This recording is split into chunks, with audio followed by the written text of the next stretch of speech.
नमस्कार साथियों, एक बार फिर से आप सबका हार्दिक स्वागत है आपके अपने YouTube channel target English official पे। तो विद्यार्थियों, आज हम बात करने वाले हैं नाइट ऑफ द स्कॉर्पियन के वेरी इंपॉर्टेंट 15 क्वेश्चंस के बारे में। और ये हमारा मिक्स सेगमेंट रहेगा आपके आरपीएससी में प्रीवियस ईयर्स में पूछे हुए कुछ क्वेश्चंस का, और साथ ही साथ मैं अपनी तरफ से वेरी इंपॉर्टेंट 10 क्वेश्चंस भी इसमें ऐड किए हैं जो मैं आप लोगों के लिए सेशन में लेकर आया हूँ। तो चलिए शुरू करते हैं। फर्स्ट वन आपका night of the scorpion, and इसमें फर्स्ट क्वेश्चन जो कि आपके आरपीएससी में पूछा हुआ है। अब इस क्वेश्चन को इसकी स्टडी करने के बाद एक बार अपने माइंड में आप लोग जरूर कंसीडर करेंगे कि आप लोग इसके आपके अकॉर्डिंग इसमें क्या आंसर होने वाला है। मूव करते हैं फर्स्ट वन पे। The theme of this poem is, अब देखिए सबसे पहले फर्स्ट वन इसमें क्वेश्चन आपको पूछा गया था आरपीएससी ने, theme of this poem, night of the scorpion poem की थीम के बारे में। फर्स्ट वन है सेल्फलेस मदरहुड मीन्स निस्वार्थ मातृत्व, हेल्पलेस हस्बैंड्स मीन्स असहाय पति, होपलेस चिल्ड्रन मीन्स आशा विहीन बच्चे, रिजल्टलेस स्पेक्टेटर्स माने परिणाम विहीन माने बिना परिणाम के, स्पेक्टेटर्स माने दर्शक। यहाँ ये बात करें विलेजर्स की। अब बिल्कुल सिंपल क्वेश्चन है स्टूडेंट्स, इसको आप अच्छे से देखें। यदि आपने पोएम की स्टडी बहुत अच्छे तरीके से की है तो इसमें कहीं आपको कोई प्रॉब्लम नहीं होने वाली है। The theme of this poem is selfless motherhood. आप इसमें देखेंगे, गौर करेंगे इस पोएम में लास्ट वन जो आपका 2 और 3 लाइन्स है उसमें ये चीज आपको देखने को मिलेगी। अंतिम 2-3 लाइन में, लास्ट 2-3 लाइन्स में आप इस क्वेश्चन का आंसर चेक कर सकते हैं। इस पोएम की थीम है सेल्फलेस मदरहुड। मूव करेंगे सेकंड वन पे। Why had the scorpion entered the house in this poem. इस कविता में स्कॉर्पियन ने हाउस में प्रवेश क्यों किया। फर्स्ट वन है he had a diabolic plan. Diabolic means विषैला, मीन्स स्कॉर्पियन का एक विषैला प्लान था। या second one he wanted to test the patience of villagers, या फिर वो गांव वालों का पेशेंस माने कि उनका धैर्य टेस्ट करना चाहता, उसको जांचना चाहता था। थर्ड वन है he was seeking protection from the steady rain, या फिर थर्ड वन इसमें ऑप्शन आपका ही वाज सीकिंग, वो तलाश कर रहा था, प्रोटेक्शन माने सुरक्षा, किससे सुरक्षा तलाश कर रहा था, फ्रॉम द स्टेडी रेन, लगातार होती रहने वाली बारिश से वो प्रोटेक्शन सर्च कर रहा था, इसीलिए उसने घर में प्रवेश किया। मूव करते हैं फोर्थ वन ऑप्शन है इसका he had been conjured up by fate, या फिर उसको भाग्य के द्वारा कंजर्ड अप किया गया माने जादू से प्रकट किया गया।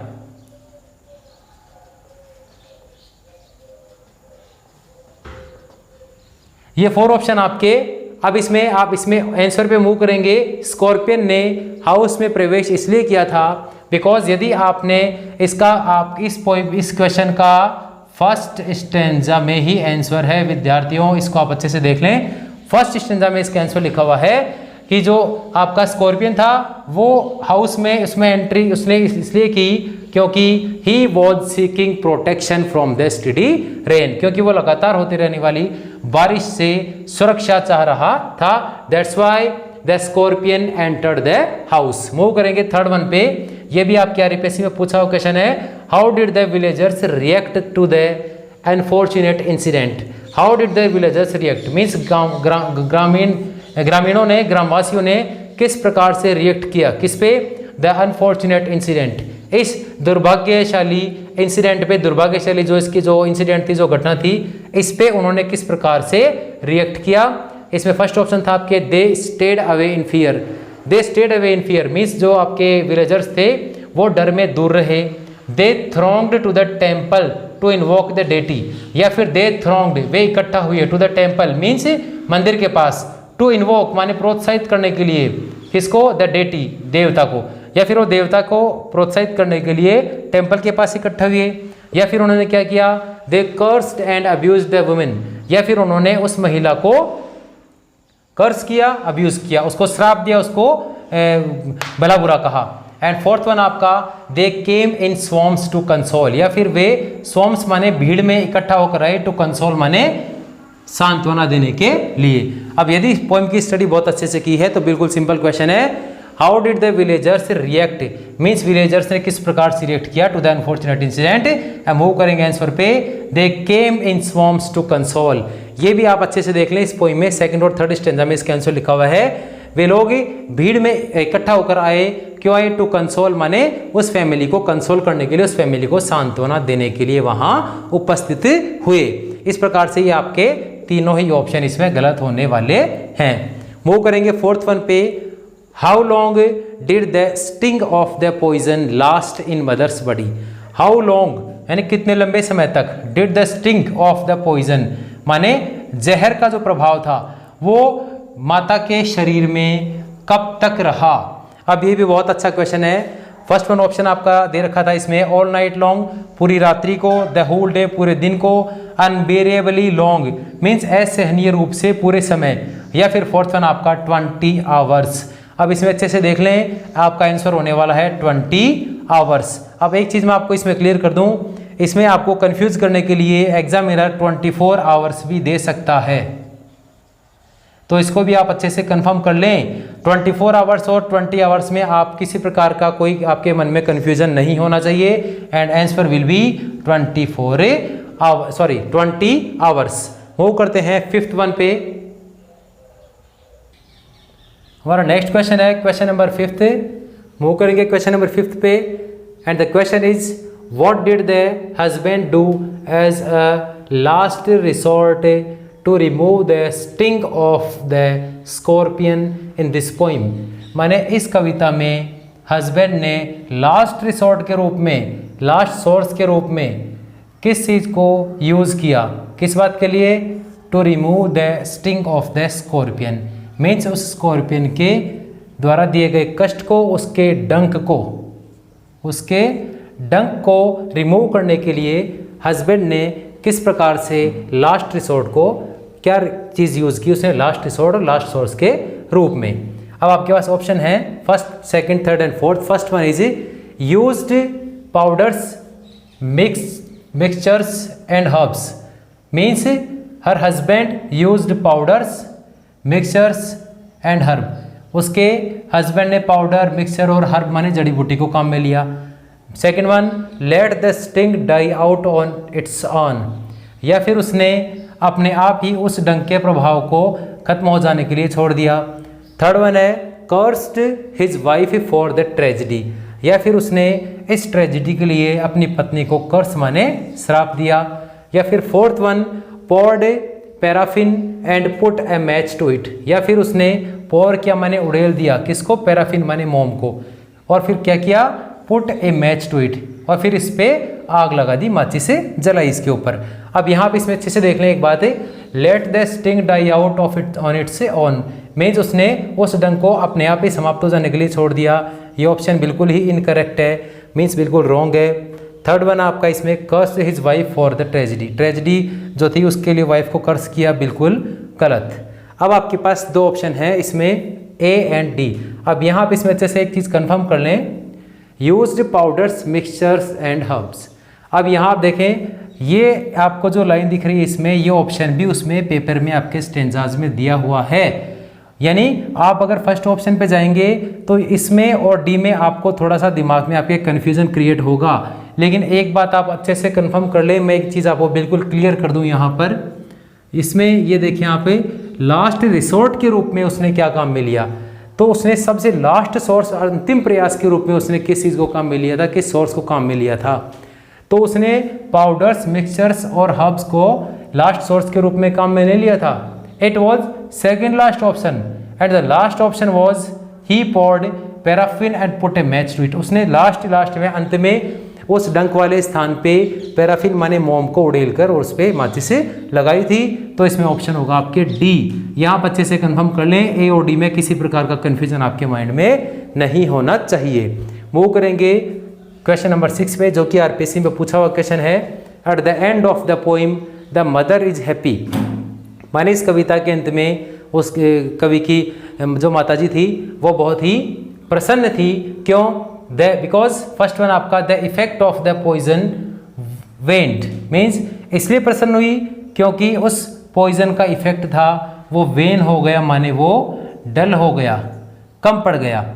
या फिर the villagers were so sympathetic, या फिर इसलिए वो प्रसन्न थी क्योंकि वो ग्रामीण थे, वो बड़े ही सिंपैथेटिक थे, बड़े ही उनके पास साथ सहानुभूति रखने वाले थे, इसलिए वो प्रसन्न थी।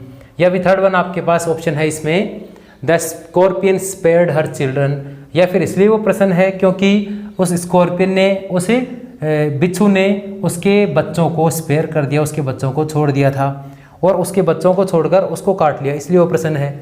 या फिर फोर्थ ऑप्शन आपका her husband took care of her, या फिर इसलिए वो प्रसन्न है क्योंकि उसके पति ने उसका क्या किया, केयर टेकिंग की, उसकी देखभाल की। अब यहाँ पे एक बात अच्छे से कंफर्म कर लें, इसमें आपके निसंदेह बिना किसी परेशानी के आपके ऑप्शन होगा C option is absolutely correct, the scorpion spared her children. वो उसकी पोइट की जो माताजी है वो इसलिए प्रसन्न है क्योंकि उस स्कॉर्पियन ने, उस बिच्छू ने उसको, उसके बच्चों को स्पेयर करके, उसके बच्चों को छोड़कर और उसकी माताजी को स्टिंग किया, इसीलिए that is the reason, that's why she is happy. तो यहाँ आप अच्छे से कंफर्म कर लें, ये आप देख सकते हैं इस पोइम का एक तरह से क्लाइमेक्स भी आप कह सकते हैं। यहाँ इस लाइन के थ्रू हमें साफ साफ पता चल रहा है mother's affection towards her children. तो यहाँ आप ऑप्शन करेंगे सी ऑप्शन, बाकी के तीनों ही ऑप्शन बिल्कुल गलत है। यहाँ किसी प्रकार की दुविधा आपके मन में नहीं होनी चाहिए, एक एक चीज़ को आप अच्छे से कन्फर्म कर लेना। और साथियों मेरा आपसे कहना है कि आपको वहाँ दो ऑप्शन तो ऐसे होंगे जिसमें आपके निस्संदेह ही कन्फ्यूजन क्रिएट होगा दिमाग में, लेकिन आप किसी प्रकार का संदेह नहीं रखें। अगर पोइम आपकी बहुत अच्छे से तरीके से स्टडी कर रखी है आपने, तो कहीं कोई परेशानी आपको नहीं होगी। मूव करते हैं क्वेश्चन नंबर 7 पे। इसमें इन this poem what was the timing of study rain. अब यदि बात की जाए टाइमिंग के हिसाब से, अगर कोई क्वेश्चन आपसे पूछता है, अब यहाँ जैसे कि हमने अभी लास्ट टाइम जो क्वेश्चन पुटअप किया था वो उसमें था कि उसकी माताजी को कितने टाइम तक सफ़र करना पड़ा। अब यहाँ ये क्वेश्चन है, यदि वो आपसे स्टडी रेन के बारे में पूछे कि जो रेन थी इस पोइम में, जिस रेन की बात कर रहा है, जो बारिश हो रही थी, वो लगातार होती रहने वाली बारिश जो थी उसका टाइमिंग क्या था, वो बारिश कितने समय हुई। यहाँ आप इस फर्स्ट स्टेंजा में आपको इस क्वेश्चन का आंसर बिल्कुल ईजीली अवेलेबल है। And the timing of study rain was 10 hours. ये भी आप अच्छे से कंफर्म कर लें। मूव करेंगे 8th वन पे। Who was the Holi man in this poem. इस पोइम में वो होली मैन के बारे में भी डिस्क्राइब करता है, इसकी भी चर्चा करता है। होली मैन कौन था? Holi man in this poem, Holi man was her husband. यहाँ होली मैन आया है उसके पति के लिए, या एक ऑप्शन के रूप में आपको यहाँ लिखा हुआ दे सकता है पोइट्स फादर। तो यहाँ आप किसी प्रकार का दिमाग आपके किसी प्रकार का कन्फ्यूजन आपके माइंड में नहीं हो। तो ये क्वेश्चन नंबर 5, 6, 7 और 8 भी आपके बिल्कुल क्लियर हैं। मूव करते हैं नेक्स्ट क्वेश्चन पे। नेक्स्ट क्वेश्चन हमारा क्वेश्चन नंबर 9। ध्यान से देखें, एक इस पर छोटी सी बात बीच में बताना चाहूँगा आपको साथियों। यदि night of the scorpion poem के वॉल्यूम के बारे में क्वेश्चन आए कि इस night of the scorpion poem का वॉल्यूम कौन सा है, किस वॉल्यूम से नाइट ऑफ द स्कॉर्पियन ली गई है, तो आप ध्यान रखें इसमें the volume of this poem is the exact name 1965। Move करते हैं क्वेश्चन नंबर 9 पे। The mother was stung on the, ये भी बहुत ही इंपॉर्टेंट और कंफ्यूजन क्रिएट करने वाला क्वेश्चन है। The mother was stung on the means माताजी को, पोइट की मदर को स्कॉर्पियन ने कहाँ स्टंग किया था, कहाँ डंक मारा था? फुट पैर पे, एंकल टखने पे, टो अंगूठे पे, या हैंड हाथ पे।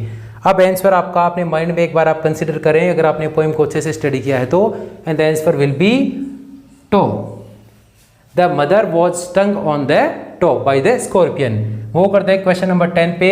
Where did the scorpion hide to escape the rain. बारिश से बचने के लिए स्कॉर्पियन कहाँ छुपा, बिच्छू कहाँ छिपा? ये भी अच्छे से देख लें। Beneath the sack of rice, माने चावल के बोरे के नीचे वो छिपा। बीनीथ मीन्स नीचे। वो करते हैं क्वेश्चन नंबर 11 पे। Why did the villagers buzzed the name of the god. माने विलेजर्स ने ईश्वर के नाम को बज क्यों किया, ईश्वर के नाम को उन्होंने बार बार क्यों जपा? आंसर होगा इसलिए जपा, उन्होंने बार बार विलेजर्स ने ईश्वर के नाम को इसलिए बज किया because to paralyse the scorpion. फिर देख लें दोबारा से, villagers buzzed the name of the god, माने विलेजर्स ने गॉड के नाम को बज इसलिए किया because the villagers wanted to paralyse the scorpion. Because villagers जो थे वो स्कॉर्पियन को पैरालाइज करना चाहते थे।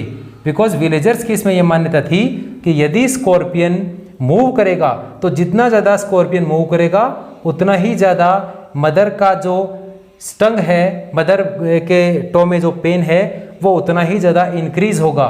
इसीलिए विलेजर्स ने गॉड से बज किया कि वो स्कॉर्पियन को पैरालाइज कर दे। ये पॉइंट भी आप अच्छे से कंफर्म करें। ये इसलिए करना चाहते थे क्योंकि स्कॉर्पियन यदि पैरालाइज हो जाएगा तो वो मूव नहीं करेगा, और यदि मूव नहीं करेगा तो उस स्टंग का, उसके विष का, उसके डंक का उतना ही प्रभाव कम होगा। मूव करते हैं क्वेश्चन नंबर 12 पे। द वर्ड डायबोलिक मीन्स, ये भी बहुत ही अच्छा क्वेश्चन है और बड़ा सिंपल क्वेश्चन है। पोइम में एक वर्ड आपका यूज किया गया है diabolic. It means, diabolic word का मतलब क्या है? It means devilish. Devilish means cruel. ये भी आप देख लें इसमें। मूव करेंगे क्वेश्चन नंबर 13 पे। The poison of the scorpion will purify her flesh of. बहुत ही इंपॉर्टेंट क्वेश्चन है। The poison of the scorpion will purify her flesh of, माने स्कॉर्पियन का जो पॉइजन है वो पोइट के माता जी के फ्लैश को प्यूरिफाई करेगा। किसके फ्लैश को प्यूरिफाई करेगा? Desire and ambition. ये भी बहुत ही क्लियरली आपके पोइम के स्टेंजाज में दे रखा है कि the poison of the scorpion will purify the flesh of a desire and a ambition. ये भी बड़ा ही इंपॉर्टेंट क्वेश्चन है, इसको भी आप अच्छे से अपने माइंड में कंसल्ट कर लें साथियों। मूव करेंगे क्वेश्चन नंबर 14 पे। And the question is the father or her husband. Father was, the father was means the father of the poet was, or you can say poet's mother's husband was a sceptic or rationalist person. ये भी आप इसमें अच्छी तरह से देख लें। आप सेप्टिक मीन्स कह सकते हैं अविश्वासी, माने पोइट का जो फादर था या उस महिला का जो पति था वो किस प्रकार का पर्सन था? He was a septic and rationalist person. Poem में क्लियरली दे रखा है ये भी आपके। मूव करेंगे क्वेश्चन नंबर 15 पे। Whose shadows were thrown on the wall. ये आप एक इसमें अच्छे से, ये क्वेश्चन मैंने आप लोगों के लिए पुटअप इसलिए किया है क्योंकि इसमें कुछ साथी यह विचार कर सकते हैं कि जो शैडोज है दीवार पे, वो दीवार पे शैडोज किसकी थी? स्कॉर्पियन की नहीं थी। अब अच्छे से कंफर्म कर लें, दीवार पे शैडोज जो थी वो स्कॉर्पियन की न होकर वो जो शैडोज थी वो थी पीजेंट्स और विलेजर्स की, माने जो गांव वाले थे, जो ग्रामीण थे, जो किसान थे, जो कि वहाँ उनकी मदद करने के लिए आए थे, उन सब की शैडोज जो है वो उस दीवार पे गिरी थी। मूव करेंगे the last one and important question is the mother was lying on. बड़ा ही सिंपल क्वेश्चन है पर कई बार सिंपल क्वेश्चन में भी हम लोग डिफीट हो जाते हैं, क्योंकि अब इसमें यदि आपके पास एक option they they on the bed, तो हम वहाँ उस समय हमारे माइंड में कन्फ्यूजन क्रिएट हो सकता है कि पेपर हमने पोइम में बेड पढ़ा था कि मैट। इसीलिए बड़ा ही सिंपल क्वेश्चन रखा आप लोगों के लिए, the mother was lying on the mat. तो इस प्रकार से ये 16 क्वेश्चंस थे साथियों आप लोगों के लिए। क्वेश्चंस तो और भी थे, मैं आप लोगों के लिए इसी पोइम में 10 क्वेश्चन आप लोगों के लिए और इसमें इस वीडियो में अपलोड कर सकता था, बट मेरा ये प्रयास है कि हम लोग स्मार्ट स्टडी पे फोकस करें और मैं आप लोगों के लिए 10 to 15 वेरी इंपॉर्टेंट क्वेश्चन ही सभी पोइम के लेकर आऊँ ताकि आप लोगों का भी ज़्यादा टाइम वेस्ट नहीं हो। और सभी क्वेश्चंस को डिस्कस करने से पहले एक बार आप लोग पोइम की स्टडी ज़रूर करें, और मेरी तरफ से आप लोगों को सबसे अच्छी एडवाइस है जब आप पोइम की स्टडी करें उस समय आप हिंदी ट्रांसलेशन की जो बुक है उसको भी साथ रखें और प्रत्येक लाइन को ध्यानपूर्वक पढ़ें, क्योंकि किसी भी लाइन में से क्वेश्चन पुटअप हो सकता है। और जितने भी 16 क्वेश्चन आज हमने डिस्कस किए हैं वो सभी आपके इन पोइम में से सीधे लाइन के ही क्वेश्चन थे, कोई भी हिडन क्वेश्चन नहीं था। अब ज़रूरत है किस चीज़ की? हमें प्रत्येक चीज़ को ध्यान से पढ़ने की। तो इसी प्रकार से बार बार मैं मेरे नेक्स्ट वीडियो में आप लोगों के लिए सभी हमारे लिटरेचर पोर्शन में इंपॉर्टेंट क्वेश्चंस का सेट है वो लेकर आता रहूँगा। और यदि मेरे द्वारा दी गई जानकारी आप लोगों को पसंद आई हो तो साथियों लाइक करना न भूलें। मिलते हैं अगले वीडियो में, तब तक के लिए टेक केयर।